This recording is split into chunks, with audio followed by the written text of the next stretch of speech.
আসসালামু আলাইকুম ফ্রেন্ড, আমি বানাবো গাজরের হালুয়া। এরপর আমি গাজরটা গ্রেট করে নেব।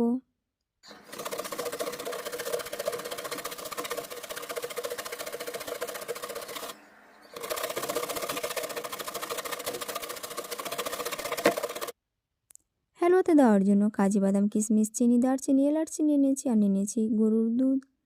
কড়াইয়ে ঘি দিয়ে দিব। ঘিটা গরম আসলে দারচিনি, এলাচ দিয়ে দিব। এরপর কড়াইয়ে আমি গ্রেট করা গাজরটা দিয়ে দিব।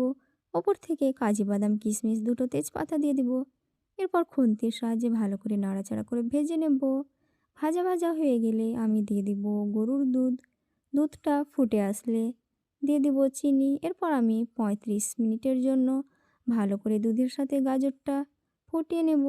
সিদ্ধ হয়ে দুধটা শুকিয়ে গেলে আমার গাজরের হালুয়া কমপ্লিট।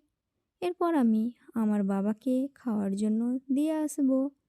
আমার বাবা তো খেয়ে খুব প্রশংসা করলো। বন্ধুরা, ভালো লাগলে অবশ্যই একটা লাইক করবে আর আমার চ্যানেলটা সাবস্ক্রাইব করে